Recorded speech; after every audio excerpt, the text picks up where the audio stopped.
Si tu t'es déjà demandé pourquoi une femme peut soudainement perdre tout intérêt pour toi, alors que tu n'as rien fait de mal, voici la vérité brute.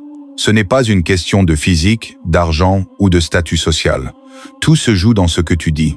Une seule phrase maladroite, une vérité mal placée, et en un instant, son regard sur toi change à jamais. Aujourd'hui, je vais te dévoiler les 5 choses à ne jamais dire à une femme. En les évitant, non seulement tu préserveras son respect, mais tu maintiendras son attirance pour toi indéfiniment. Si ce type de contenu te parle, mets un like à cette vidéo. J'ai aussi épinglé dans les commentaires un guide ultime sur l'art de communiquer avec les femmes. Ce guide contient tout ce que tu dois savoir pour maîtriser cet art. Maintenant, passons au cœur du sujet. Le point de départ, c'est le grand mensonge qu'on nous serine depuis des années. Un mensonge séduisant en théorie, mais toxique dans la réalité. On nous répète qu'il faut être transparent avec une femme, lui montrer tes failles, tes doutes, ta vulnérabilité. C'est un piège subtil qui confond intimité et fragilité. Le premier secret, la base de tout, est simple. Ne lui révèle jamais tes insécurités les plus profondes. Je sais ce que tu penses. L'honnêteté, c'est la clé, non? Comment peut-elle me faire confiance si je ne lui montre pas qui je suis vraiment? Écoute bien, il y a une différence entre être sincère sur tes intentions, tes valeurs ou tes ambitions, et lui faire porter le fardeau de tes tourments intérieurs. Quand tu lui dis des choses comme « j'ai peur de ne jamais être à la hauteur » ou parfois « je crains que tout ce que j'ai bâti s'effondre », tu ne crées pas de lien. Tu plantes une graine de doute. À ce moment-là, elle peut te prendre dans ses bras, te réconforter, te dire des mots gentils. Mais au fond, dans cet espace primal qu'elle ne contrôle pas, tu viens de déclencher une alarme. Tu as montré une faille dans l'armure de l'homme, censé être son roc. Cette image, une fois ancrée, est presque impossible à effacer. Inconsciemment, elle va commencer à te tester, à questionner tes choix, à se demander si tu peux vraiment tenir la barre. Et quand la vie cogne, problème d'argent, de famille, d'avenir, à qui penses-tu qu'elle se tournera pour se sentir en sécurité? À l'homme qui a avoué que ses fondations vacillent ou à celui qui, face aux tempêtes, reste maître de lui-même? Un stratège comme Machiavel se moquerait des conseils modernes. Il savait que le pouvoir ne repose pas seulement sur ce que tu es, mais sur ce que les autres perçoivent de toi. En lui livrant tes peurs, tu ne te montres pas authentique. Tu abandonnes ton pouvoir. Tu donnes au monde la permission de douter de toi. Cela ne signifie pas que tu dois être un robot sans émotion. Tu dois être stratégique. Tes combats intérieurs, tes doutes profonds, tu les mènes en silence. Tu les affrontes dans la salle de sport, en soulevant de la fonte jusqu'à ce que ton esprit se taise. Tu les couches sur papier dans un journal pour les comprendre, ou tu en parles à un frère d'armes, un mentor, un homme de confiance qui a traversé les mêmes épreuves. Mais à elle, à la femme dont tu veux garder le respect et le désir, tu montres le résultat de ces batailles. Le calme, la certitude, la solidité. Elle n'a pas besoin de voir le sang et la sueur du combat. Elle doit sentir la force de l'épée forgée par ce combat. La prochaine fois que tu seras tenté de lui confier tes peurs pour un moment de soulagement, pose-toi cette question. Veux-tu 5 minutes de réconfort ou une vie entière de respect et d'attirance? Ce que je te dis va à l'encontre de tout ce qu'on t'a appris.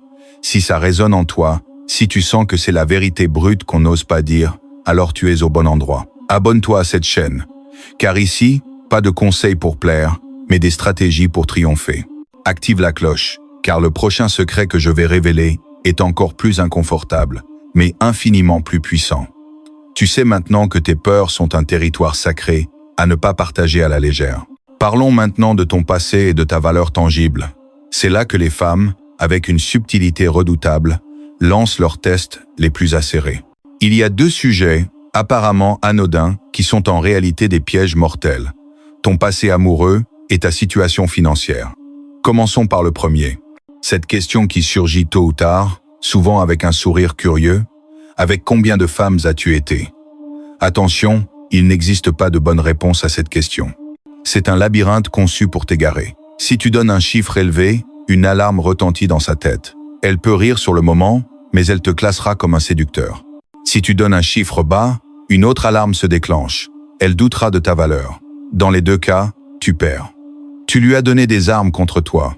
La vérité, c'est qu'elle ne veut pas vraiment savoir le nombre. Ce qu'elle teste, c'est ta réaction sous pression. Vas-tu te justifier, devenir nerveux ou rester maître de la situation? Pose un instant. Je veux te poser une question directe. Il y a deux façons principales d'esquiver cette question. Laquelle te semble projeter le plus de puissance et de contrôle? A. Une réponse mystérieuse avec une touche d'humour. B. Une réponse directe qui disqualifie la question. Écris A ou B dans les commentaires et explique brièvement ton choix. Je veux voir quelle stratégie préfèrent les hommes qui maîtrisent ce jeu. Pendant que je lis vos réponses, sache que le coup de maître n'est pas de mentir, mais de dévier avec élégance. Une réponse type A, comme « J'ai assez d'expérience pour savoir ce que je veux », projet de confiance et standard élevé. Une réponse type B, comme « Mon passé ne définit pas ce qu'on construit ensemble », impose un cadre sérieux. Les deux sont valables, mais la clé est de ne jamais donner de chiffres. Passons maintenant au deuxième piège, l'argent. Que fais-tu dans la vie? Tu t'en sors bien? Ces questions semblent banales, mais elles sont une évaluation profonde. L'erreur serait d'être trop précis. Si tu gagnes peu, elle pourrait te voir comme limité. Si tu gagnes beaucoup, ces attentes pourraient devenir démesurées, et tu deviens un distributeur de billets. Machiavel conseillait aux princes de ne jamais révéler l'étendue exacte de leur trésor, car la perception du pouvoir l'emporte sur le pouvoir réel. Elle n'a pas besoin de connaître ton solde bancaire, elle doit sentir que tu es un homme avec une vision claire. Au lieu de donner des chiffres, donne une direction. Je me débrouille bien pour prendre soin des miens, et je travaille à construire quelque chose de plus grand. Ton passé amoureux et ton argent sont des données. Dans le jeu de l'attraction, les données sont des armes. Un stratège ne donne jamais ses armes à l'adversaire. Nous avons parlé de protéger ta valeur, mais il y a quelque chose d'encore plus intime et dangereux à révéler, les blessures que d'autres t'ont infligées. Dans le prochain épisode, je t'expliquerai pourquoi raconter comment tu as été trahi dans le passé transforme ton image de guerrier en celle d'une victime. Et les victimes, mon ami, n'inspirent pas le désir. Comme promis, il y a un piège qui fait passer un homme fort pour un cas de charité. Raconter en détail comment d'autres femmes t'ont trahi. Je comprends pourquoi on le fait. C'est presque instinctif. On pense qu'en partageant cette douleur, mon ex m'a trompé, ou elles m'ont utilisé pour mon argent, on crée de la confiance.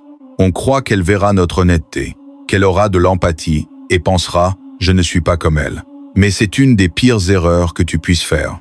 En faisant cela, tu lui remets ton pouvoir. La compassion qu'elle ressentira est éphémère, mais le doute que tu sèmes est permanent. Dans le tribunal de l'attraction, tu ne te présentes pas comme un survivant, mais comme une victime. Et l'attirance pour une victime est quasi inexistante. Son subconscient se demandera « Pourquoi l'ont-elles trahi? Qu'ont-elles vu en lui que je ne vois pas encore? Y a-t-il une faiblesse qui le rend vulnérable ?» Elle ne te le dira pas, mais la graine du mépris est plantée. Tu n'es plus l'homme qu'elle veut conquérir. Tu deviens un projet à réparer. Un stratège comme Machiavel ne conseillerait jamais à un prince de se plaindre publiquement des trahisons subies. Imagine un roi racontant à ses sujets comment ses généraux l'ont trahi. Il détruirait sa légitimité.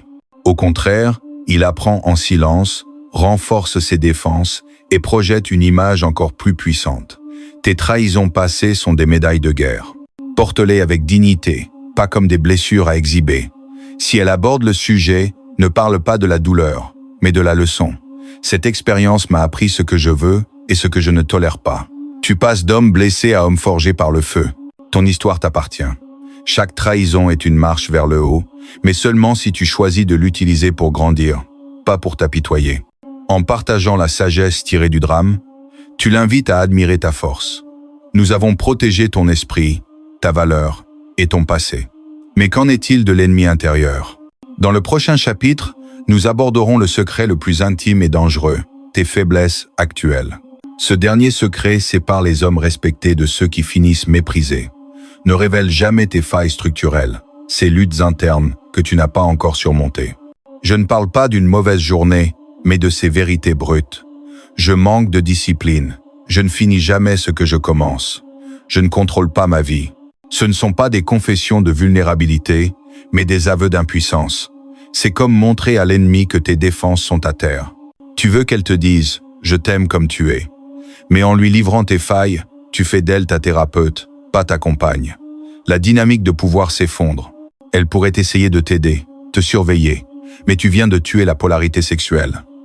Une femme peut aimer son fils, mais elle ne le désirera jamais. Le désir repose sur l'admiration, et on n'admire pas un homme qui ne se maîtrise pas. Machiavel l'a dit. Pour gouverner, il faut d'abord se gouverner soi-même. Tes faiblesses sont tes rébellions internes.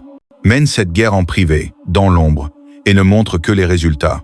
Un business qui grandit, un corps qui change, une parole respectée. Les actions parlent plus fort que les mots. Une cicatrice est une victoire. Une blessure ouverte est une faiblesse. Apprends à faire la différence. Ces 5 secrets ne prônent pas le mensonge, mais la maîtrise stratégique de ton pouvoir et de ton mystère. L'attraction naît de la discipline, pas de la confession. Avec ces clés, tu ne joues plus au jeu, tu le domines. Le pouvoir ne se demande pas, il s'impose en silence. Abonne-toi pour affiner ta stratégie. Partage en commentaire le meilleur conseil de pouvoir que tu as appris. Transformons cette section en un manuel pour ceux qui savent jouer. On se voit au sommet.